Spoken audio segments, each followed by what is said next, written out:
Okay, I get to bring Nikki on next. I have to talk about language at every single diabetes event that I do anywhere in the world. It's like, some unwritten law. And today I'm not talking about it so much as the wonderful Nikki is. She's been doing some incredible work, or starting some incredible work, that I'm so excited about. Good day to you, Nikki. I don't know what time it is where you are, but hello. Hello. How are you? Nikki and I have got matching cups, which we think is pretty exciting. But Yeah. hey, Nikki, talk to me about what it is that you're doing in the Language Matters movement. This is something new. So I'm quite focused generally in the work that I do on creating a better conversation around pregnancy when you've got diabetes along for the ride. And Mm. I kind of, a little bit like Jazz actually, one day just had this idea, oh, there's some language that's just a little bit, maybe we could offer some alternatives there throughout my own experiences. 3 pregnancies, 3 babies. And I asked for your blessing Oh, certainly that. to go ahead with this. And I'm creating a Language Matters diabetes and pregnancy document with the help of some incredible people, support from incredible people within the UK, that I hope has the ability to be a foundation to kind of replicate everywhere. Yeah. Because I think the experience of pregnancy and diabetes, it's not unique per country. Overall, we all face the same sort of basic challenges, and then there are additional things thrown in. So that's where we're at. We're right at the beginning, which is a really exciting place to be. I'm trying to get thoughts that I've had over the last sort of 5.5 years into some kind of order. And it's really great. And the response so far from people is definitely really positive. Yeah, I think the Language Matters movement has thrived because it's been something that, people with diabetes really understand that the way we communicate to people with diabetes and about diabetes is really, really important. We've got an image problem often around diabetes, and how can we address that? And we can address that by better communication, by talking about diabetes in an empowering way, not blaming, not shaming, not stigmatizing. It's all very, very connected. But pregnancy certainly does add an extra level of everything, really. It makes things just so much more fun. And with that comes the language, the way people speak about it. Tensely vulnerable time as well, whether or not you've got diabetes, and whether or not everything's going really well. Yeah. When you do have diabetes, you are also battling stigma. Yeah. And I really believe that one of the ways that we can reduce stigma, and therefore anxiety and everything else that comes with that, is through language. I think that is a one of the elements that is so vital. I can remember in my first pregnancy, my booking in appointment, the midwife said, so you'll have to have the baby on the delivery suite and you'll probably have a C-section. And that's like the first myth. And you'll have a C-section because you'll have a huge baby. And, it's all of these things that just aren't true. They're possibilities for everyone, whether there's diabetes or not. But we need to be a lot more mindful about how we present those risks or possibilities, as I would rather they're maybe called, to women who are experiencing pregnancy. And because the fear becomes so huge, and I think it runs the risk of turning into diabetes distress. Absolutely. Yes, that's such a vulnerable time.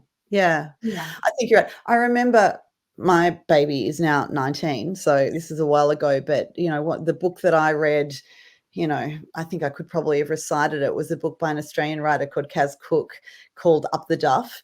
It's still there are newer public versions of it, new editions of it, and it's such a great book. But she actually talks about this. She talks about, you know, the language that's used at different stages of pregnancy and that's without diabetes. So then we add the diabetes stuff in there, and you know, we're told about, you know, if your blood sugars are not this, and if they go above this, you know, you're going to be, you know, damaging your baby's elbow growth or whatever it is. And it's really confronting, isn't it? It's really, really confronting. It's huge. And I mean, the goal obviously with any pregnancy is to keep yourself healthy and well physically and emotionally, because you know that will have an impact on the baby. And yeah, when you're confronted with certain words, certain phrases, certain looks, or information is presented in a way that makes it, you'll perceive that as a foregone conclusion, basically. Yeah. You have a PG of 7.5 and your baby's head will be huge. It's, or you'll experience shoulder dystocia.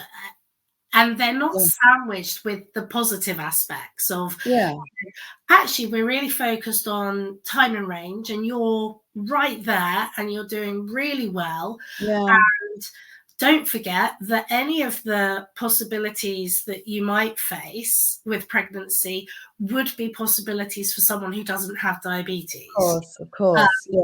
And of course, it's never as linear as that, is it? So that's why I think this work and the way we're kind of going about things is really important. Yeah, let's talk about that in a minute, because I just want to read some comments that are coming through, because clearly this is, you know, really resonating. So Helga says, totally agree, Niki. This is so close to home, being first diagnosed with gestational diabetes. Language matters so much when you're diagnosed, when you're pregnant. You're taking me back so much. This really great comment from Susanna. You're so right, Niki. So much fear and so little help when facing pregnancies. And Marianne, this one's such an important and unfortunately sometimes lonely, guilt-filled time. That's so, so true. It doesn't need misinformed language that adds to whatever to it whatsoever when we have diabetes. This is so, so true. And I think that, you know, addressing this in a way that is so community focused, of course, is important. So let's talk about what are you doing? What's next? What are you calling for?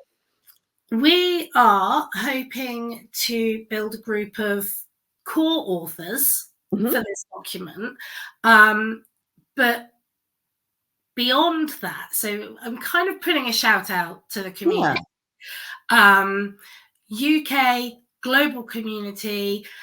Whether you are trying for pregnancy, whether you've experienced pregnancy, whether you are pregnant, what we'd really, really love to do is to offer you all a safe space to share your experiences of language. Now, we're not just looking for poor language that's been used, because what's the point in calling out poor language if we're not going to offer a really great alternative? Wonderful. So, you know, have you been to an antenatal class where someone has talked about your diabetes in a way that's made you go, oh my God, I love that.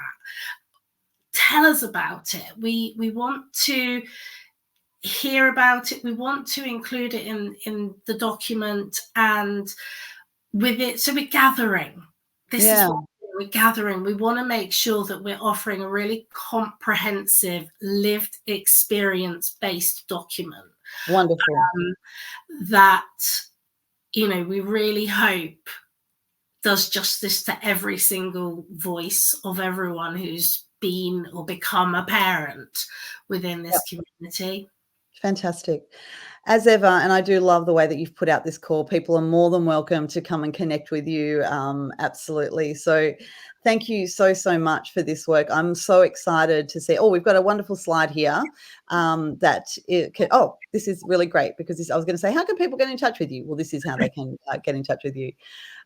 This is wonderful. So if everybody would like to see this, but on Twitter, sorry, I still call it Twitter, at Pregnancy LMD, and there's an email there, and also on Instagram. And how amazing is this, coming right from somebody with diabetes who has experienced how language impacts pregnancy and wanting to do something about it. Niki, I can't imagine anybody better to do this. We've already got people saying, me, please, I want to be involved.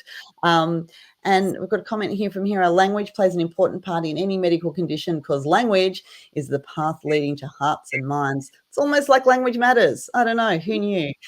Niki, thank you so much. Keep us posted. We're looking forward to you coming back and giving us progress updates and seeing where we're going. Sorry, that sounds like I'm going to be holding you to account. I know I don't need to do that because I can already see no, please do, because life is busy. Very, very good. This is wonderful. Thank you so much. I really appreciate it. Okay, good. Oh, look, honestly, every time we start to think that, oh, we've done language matters, something else pops up because there is always more to do there. Absolutely wonderful. Thank you so much, Niki.